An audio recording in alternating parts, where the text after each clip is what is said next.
Oi pessoal, tudo bem? Eu sou a Deia, esse aqui é o meu Cantinho Nerd e eu vim aqui hoje fazer o vídeo bônus do Expositor dos Cavaleiros do Zodíaco.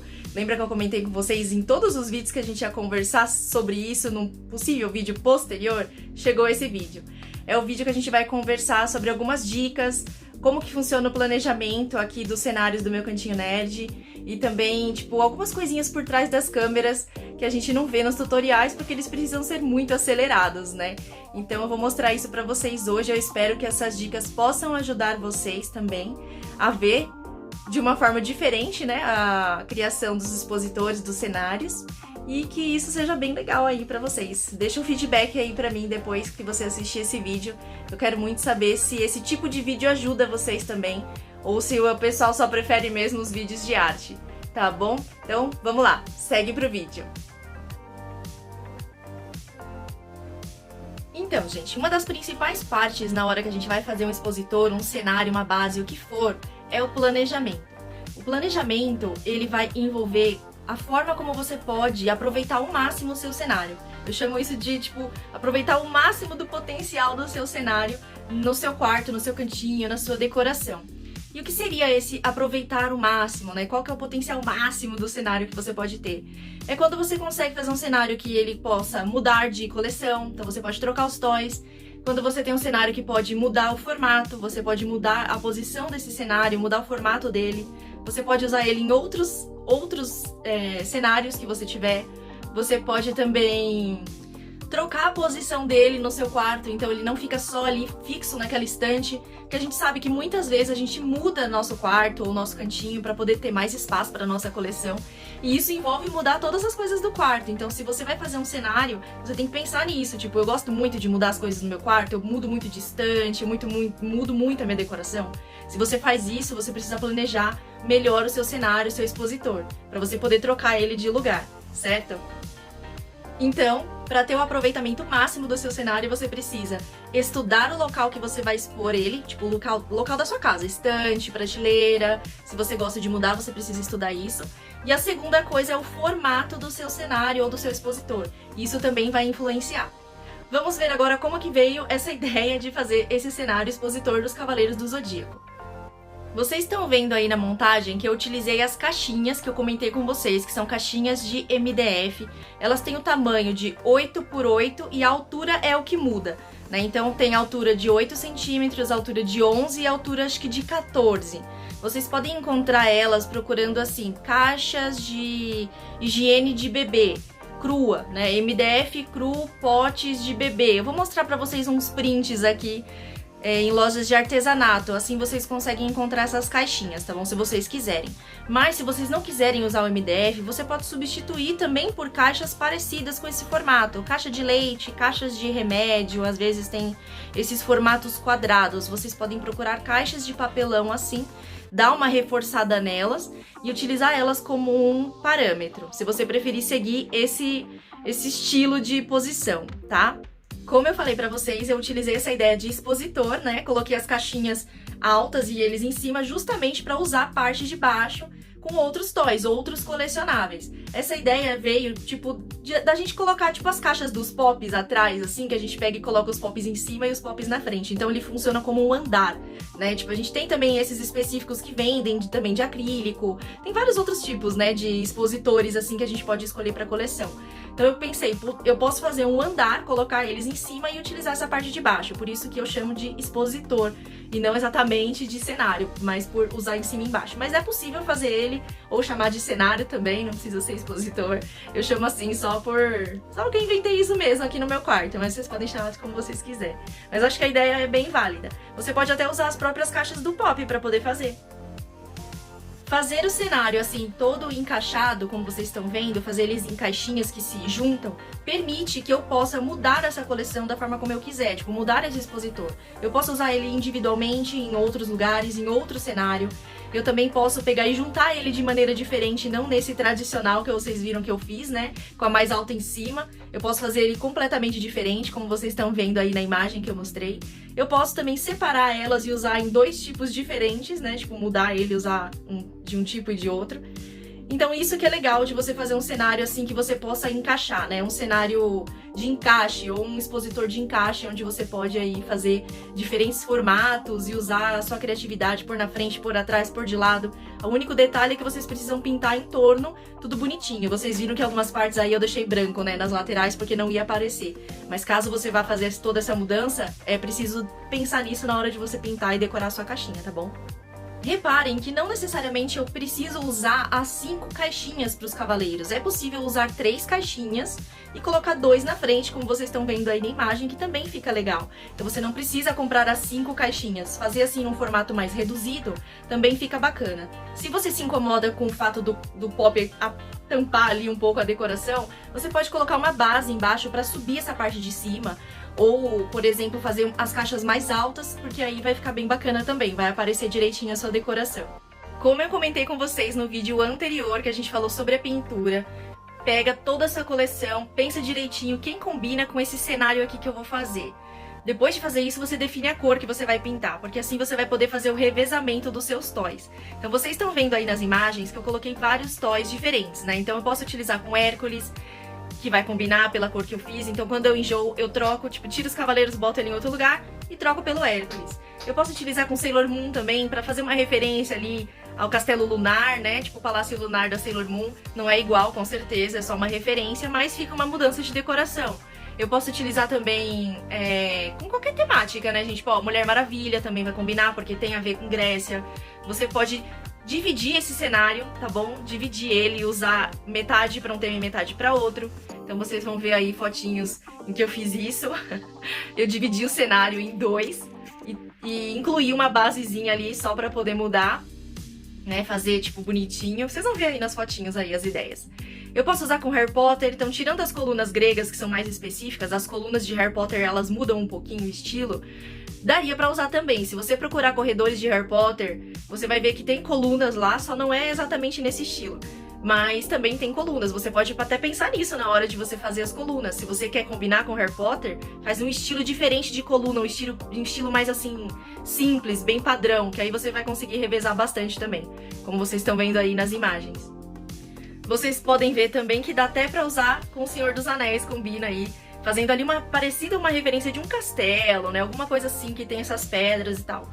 Então é muito versátil, mas é interessante você levar isso em consideração quando você for fazer. Você pode ali fazer uma decoração ou algo que você consiga aproveitar tudo. Imagina só quantas fotos você vai poder tirar, quantas decorações no seu quarto você vai poder ter quando você, tipo, falar, eu quero mudar, quero trocar. Isso ajuda muito. Então pensa nisso quando você for fazer o seu diorama, tá bom? Igual aqui na ideia. Agora a gente vai falar sobre as coisas técnicas, as coisas da arte que vocês viram que eu fiz. Eu comentei que eu ia falar aqui com vocês e eu vou dar aqui uma palhinha sobre isso. Olhem aqui que eu vou descrever do lado todo o planejamento que eu fiz, quais foram os dias que eu realizei ali a produção do cenário. Vocês vão ver que demorou em torno de uma semana, mais ou menos. Tem vários espaços de secagem aí, que é um desafio pro artista, né? Porque todo artista que eu conheço tem uma ansiedadezinha de ficar pronta a peça e não quer esperar a secagem. Mas é muito importante a secagem, gente. Eu tive que aprender isso na prática, então eu tô aproveitando e já dando essa dica aqui. Segura a ansiedade, que faz muita diferença, tá? Então, primeira coisa, vocês viram que eu pintei tudo de preto. Você precisa esperar secar, porque senão você vai ver ali, eu mostrei pra vocês que ficam uns buraquinhos brancos depois, né? Eles aparecem, só aparecem depois que seca. Então você tem que esperar a secagem pra ver onde vai aparecer essas falhas, tá? Isso é pra pintar qualquer coisa. A primeira pintura sempre vai ter alguma falha e você vai ter que pintar de novo. Então fiquem atentos a isso. Aí você pensa, Déia, eu tenho que esperar realmente secar cada parte da pintura, naquela parte colorida? Sim, por quê? A gente viu que a gente pinta com muitas cores, né? Muitas cores diferentes. Se você não esperar a parte de secagem de uma cor pra outra, elas vão se misturar na hora que você passar o pincel. Então você passou preto, né? Aí você não quer esperar secar, você quer ir pro cinza. Quando você passar o cinza, ele vai escurecer porque ele vai misturar com preto. Então você vai tirar aquela camada de preto que você tinha feito, que era legal pra deixar a textura bacana. E você vai acabar, tipo, misturando e deixando tudo uma cor só sem nem perceber. Então isso não pode acontecer, você perde uma camada. Então você tem que esperar a secagem para fazer a próxima pintura. A parte de textura, a ideia eu tenho que esperar mesmo? Precisa, porque tem cola. A maior parte das nossas ali texturas tem cola e são sensíveis à água. Então se você botar água, a textura vai se dissolver, vai soltar. E isso não pode acontecer. Senão depois, quando você for virar o seu cenário, o seu expositor, vai cair as coisas, você vai passar, não vai cair. Então tem que esperar a cola ficar bonitinha para que você possa passar para a próxima fase, tá bom? Nós utilizamos 5 diferentes texturas. Eu deixei aqui essa imagem para mostrar para vocês o antes e o depois da pintura para cada textura. Observe que fica diferente. Olhando de longe, talvez você não repare que tem diferença entre as texturas, mas veja que comparando essa daqui que a gente fez com o papel higiênico. Da mesma forma, a gente fez na parte da base, que é essa linha aqui embaixo, usando também o papel higiênico. E aqui na lateral, a gente também utilizou essa mesma técnica. Nessa segunda caixa aqui, a gente fez apenas aquelas marcações com boleadores, com objetos pontiagudos, da mesma maneira que a gente utilizou nos pisos. Repare a diferença entre elas, tá vendo? Uma fica mais em 3D e a outra fica mais com buracos. O uso da massa nessa terceira caixa também deixou a pedra mais irregular, deixa aquela sensação da pedra mais em 3D. Compare com as outras duas. Na quarta caixa, a gente também utilizou a mesma técnica com os objetos pontiagudos, que eu utilizei ali na outra que também tem a coluna. Na última, que a gente utilizou cola e areia, vocês podem observar também um aspecto mais em 3D, dando aquela característica irregular das pedras na parte da superfície. Aqui para vocês compararem essas 3 últimas, mas todas elas ficam muito legais, podem ser utilizadas em diferentes projetos ou no mesmo projeto. Vale a pena investir aí nessa diferença que vocês podem obter utilizando texturas diferentes. Observe aqui na lateral que não tem nenhuma textura, olha como fica diferente. Nessa daqui eu passei a cola, lembra que eu mostrei para vocês no vídeo de textura? É assim que ficou o aspecto.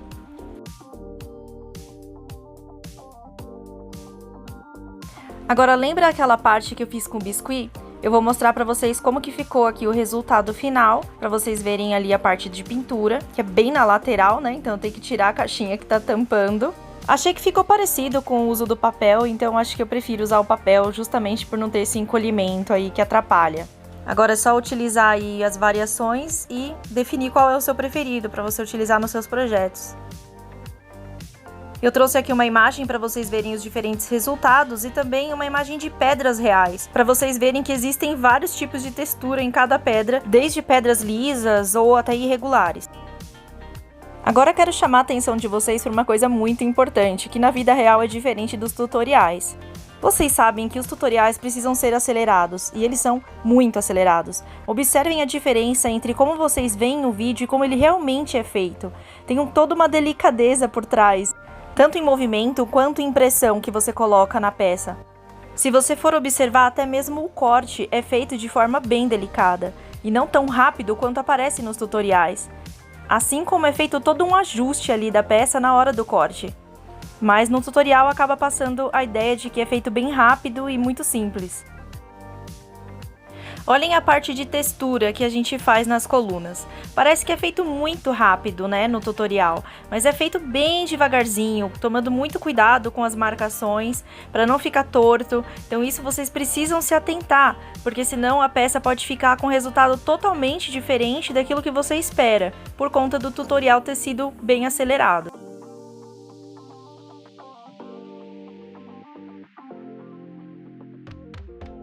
Um outro ponto importante de ressaltar com vocês é, olha só o reforço nas marcações. É feito muito devagar e não como aparece no tutorial, prestando bastante atenção, reforçando de maneira bem delicada e ao mesmo tempo firme. E sempre ficando atento à secagem dessa peça, porque o biscuit, conforme ele seca, ele pode reduzir essas marcações que você fez, ele pode diminuir as texturas que você fez. Por isso você precisa ficar atento para poder sempre estar reforçando essas marcações e as texturas. Às vezes a gente pode se enganar com a facilidade que parece ser, né, pela rapidez que o processo aparece nos tutoriais, mas tem muita coisa por trás também. Agora reparem na diferença que é a parte de pintura. Por ser um processo lento, a gente acaba acelerando bastante o vídeo, só que olha só como é diferente, na realidade, a forma como é pego o pincel e a delicadeza que é passada na peça. Muito diferente do que aparece no vídeo, parece que é rapidinho, né? que a gente passa e uma pressão até muito forte, mas na verdade não. Chega a ser engraçado, porque enquanto vocês veem eu já terminando de um lado, no outro eu ainda tô nem na metade. A pintura utilizando a esponja também tem a mesma ideia. Olha só a diferença de movimentação de um lado para o outro. É muito diferente. De um lado parece que eu tô pondo uma pressão muito forte, e no outro você vê que quase não tem pressão. E aí, gostaram de ver essa diferença da expectativa versus a realidade, de como que realmente é comparado ao que a gente vê nos vídeos dos tutoriais? Me conta se você gostou de ter essa nova visão aí da parte dos tutoriais. Quem sabe a gente faz mais desses aí. É bem diferente, né? Vamos combinar que passa uma ideia um pouco diferente do que realmente é. E se a gente não parar e prestar atenção nesses detalhezinhos, vai dar um resultado diferente. É isso, gente. Enfim, chegou o final do vídeo dos Cavaleiros do Zodíaco, né? O tutorial do expositor. Esse era o vídeo final que eu queria fazer, compartilhando com vocês o planejamento, a dica e os pormenores por trás das câmeras. Eu espero que vocês tenham gostado, que isso tenha ajudado vocês de alguma forma. Comenta aqui se vocês gostaram, se vocês querem mais vídeos assim desse estilo, se vocês conseguiram ter ali alguma dica, alguma ajuda com relação a essas coisas que eu comentei aqui com vocês. Eu espero que sim. Eu gostei bastante de fazer vídeo assim. Curte e compartilha esse vídeo aí pra dar um up aqui no canal, ajudar a Deia também. E espalhar a arte, né? Mais aí pra galera que gosta de colecionar e dar uma carinha diferente aí pras nossas coleções. Eu espero que a gente se encontre no próximo vídeo, que a gente vai fazer mais artes aí, tá bom? Ah, vou mostrar pra vocês como é que fica aqui na minha decoração o meu expositor dos Cavaleiros do Zodíaco. Então é isso, gente. Um beijão. Até o próximo vídeo.